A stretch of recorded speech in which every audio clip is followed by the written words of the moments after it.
Hello and welcome to IWC TV Now. On today's programme we are going to be investigating the opportunities of the music industry on the Isle of Wight.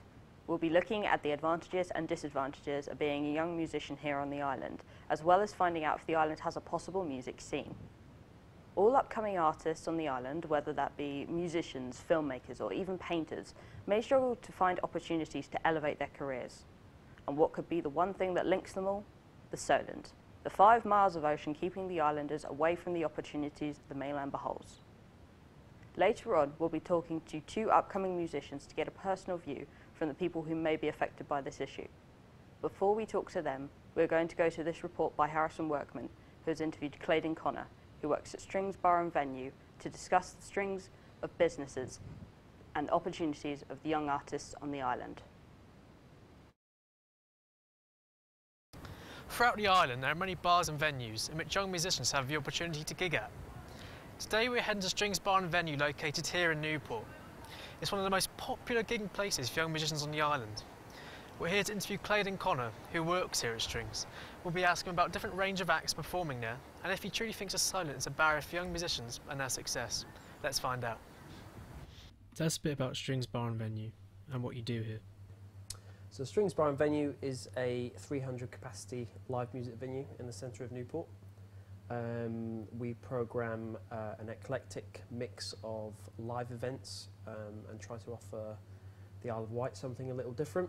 So we've really tried to bring back the heart and soul of live music and going to a gig. We work a lot with young people, you know, with Platform One Music College. And just showcase a whole variety of live bands and DJs as well. Do you think venues like this contribute to aspiring bands and their careers? Absolutely. This is kind of what would be called a grassroots music venue. So it's somewhere that bands can really perfect what they do.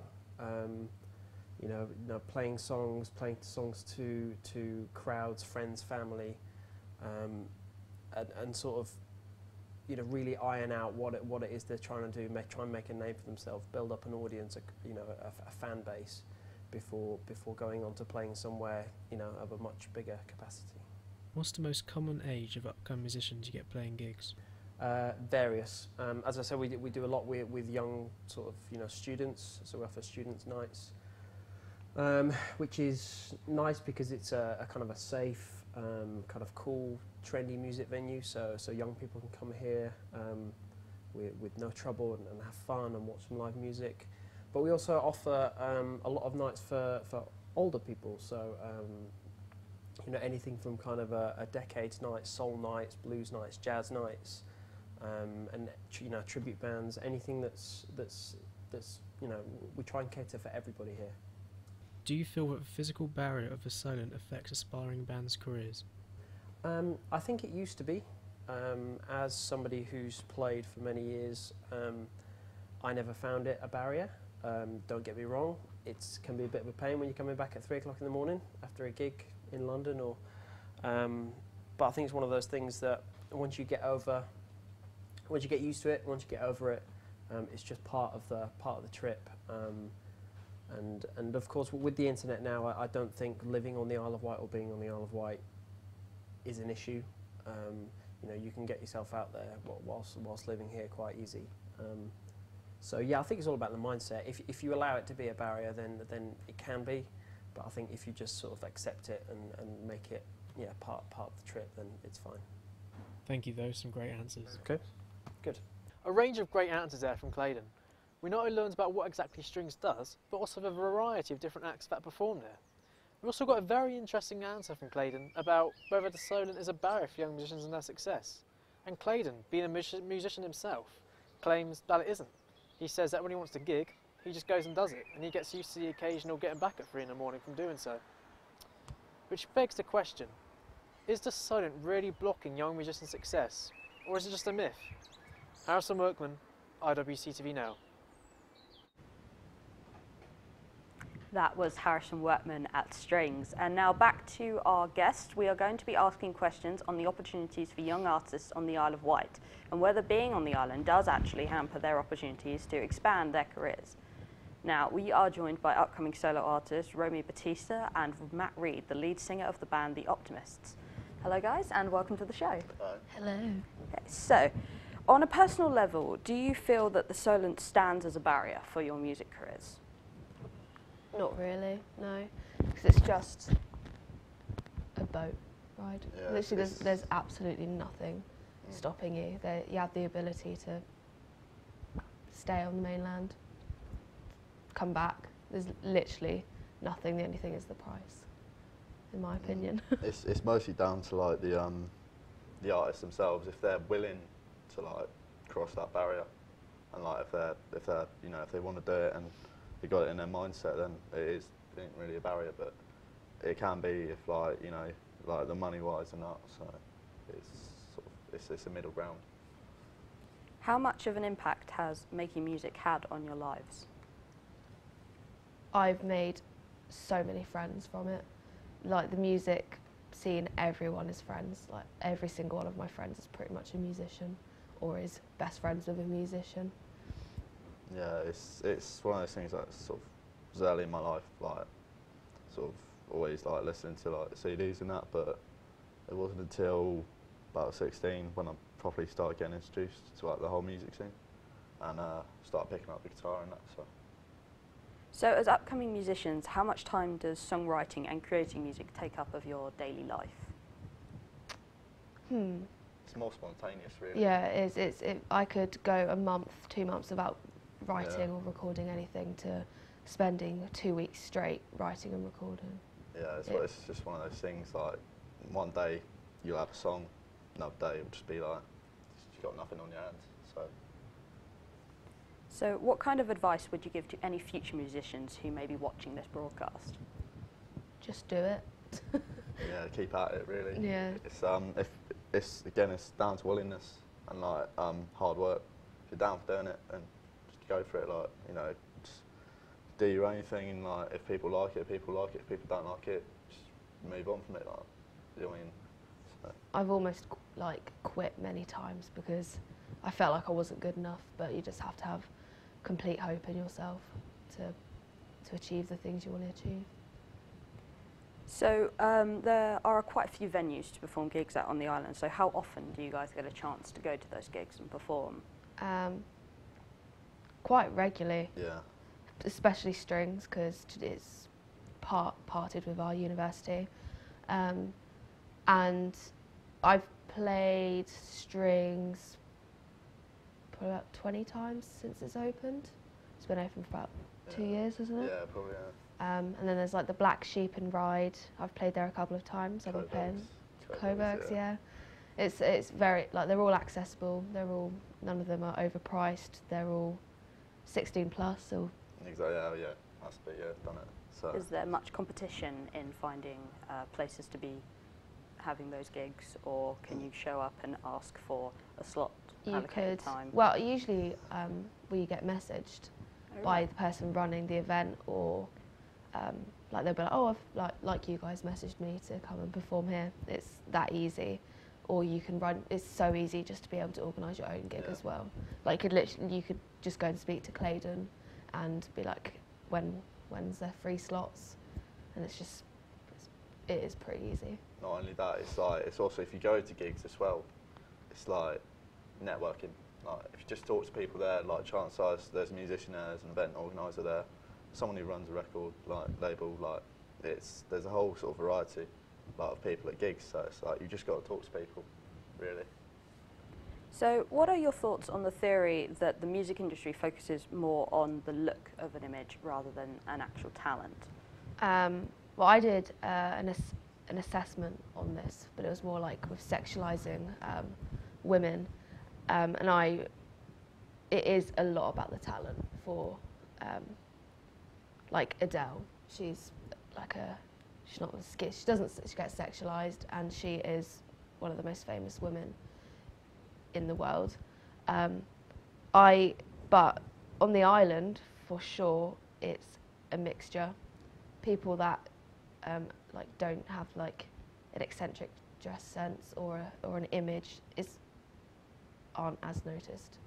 Yeah, it's just one of those things. Like if you've got the look and you've got the attitude, and like you know, be a bit cocky, you know, and like sort of just like make people laugh. Like you're most likely to get more people in because people have a laugh. It'll be more fun. Whereas like if someone just dressed like fairly normally and they're all right on stage, then they sort of fall flat pretty quickly.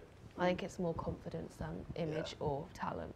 Yeah. If you've got the confidence, like I have friends that aren't the most talented, but they are one of the most popular on the island, just because they're confident as anything.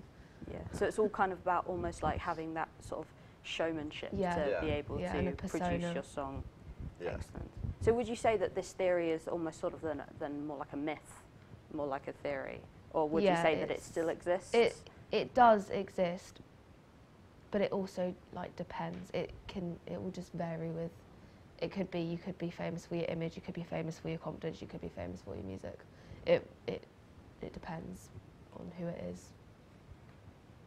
So Matt, the Optimists have a new song being released soon. Is it tomorrow? Yeah, it's tomorrow. Yeah. Excellent. So can you tell us a bit about that? Basically, it's called Provincial English Dogs. Obviously, it's out tomorrow, and it's just like it's a classic rock and roll song.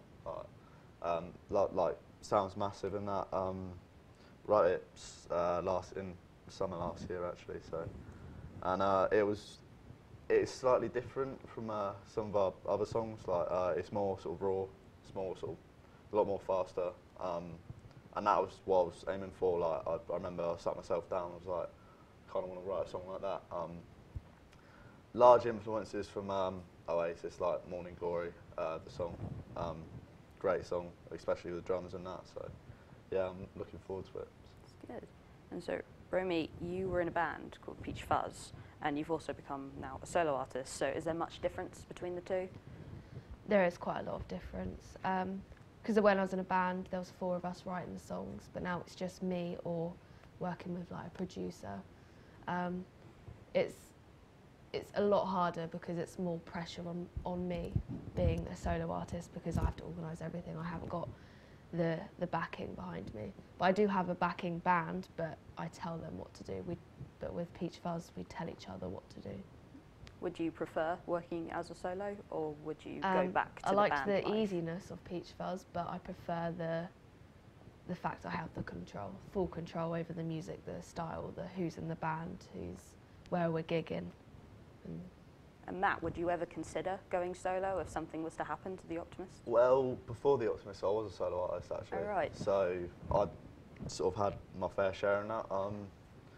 I did like it. It was fun. But I'm more of a guy like I love being with my mates like on stage, and it's like you get that vibe off it. Like it's a nice vibe. Like if you're all having a laugh, whilst being on the stage on my own, it's like you're sort of a bit lonely and like. So, but no, it is something like I've sort of been meaning to sort of get back into, like do a couple of solo gigs, but preferably band at the moment is, what I mean, like, that's my main focus. So how did the band meet and form, and also for Peach Fuzz, how did you get into that in the first place? Yeah. It was with Aaron, my guitarist.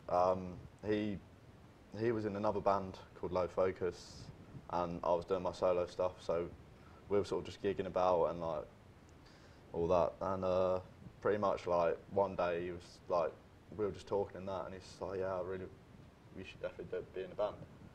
A couple months went by, got some more people in, and then pretty much like sort of had a little bit of trouble with the original drummer that we had.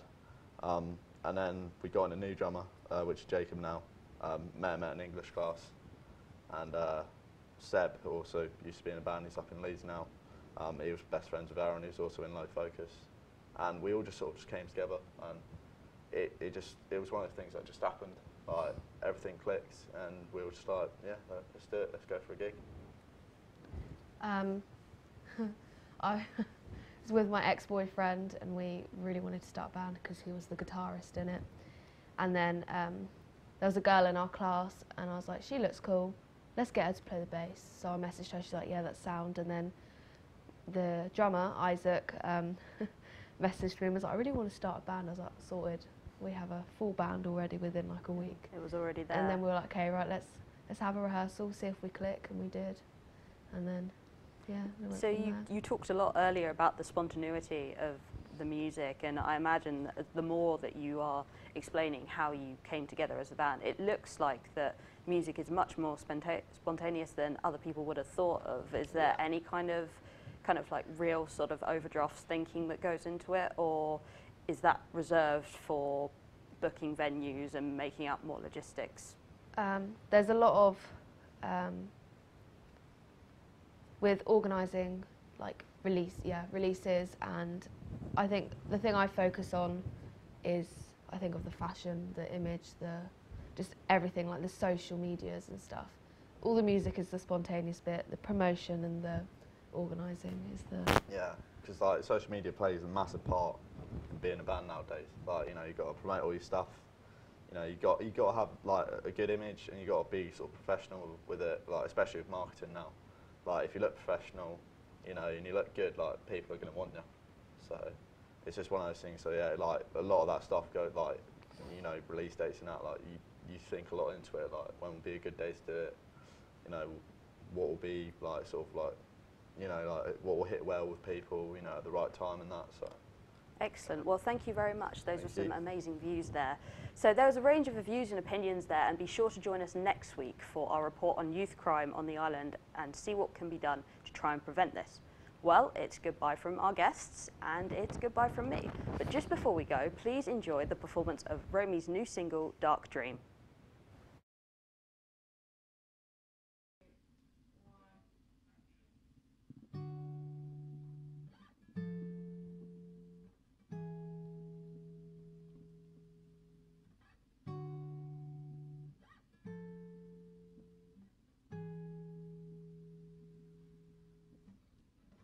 I believe that you are the dark thing pulling me down, the dark thing make me feel like I'm drowning. But it's just a bad dream, I can't escape it, now I can never stay afloat. With you in my arms, you drag me down like a brick on my ankle, tied into the dark. I believe that you are the dirty thing in my soul. Now I'm in a better place, finally let go. Ooh.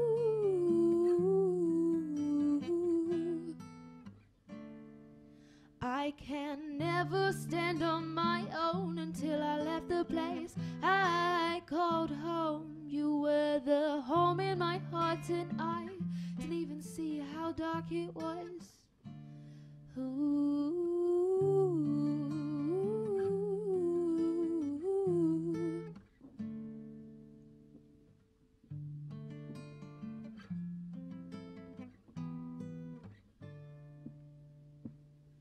You make my legs feel like jelly, and I like that. Even if I fell to the floor in tears, like a brick on my waist, fell down, right down, right down, deep down in deep dreams, I swear.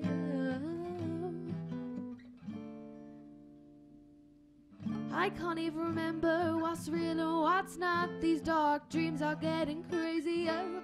I fall asleep and I am pretty well. I wake up and I've been alive for another day. But it's just a dark dream, but it's just a dark dream, but it's just a dark dream. You make my legs feel like jelly, won't die like that. Even if I fell to the floor in tears, like a brick on my waist, fell down, right down, right down, deep down in deep dreams, I swear. But it's just a dark dream, but it's just a dark dream, but it's just a dark dream.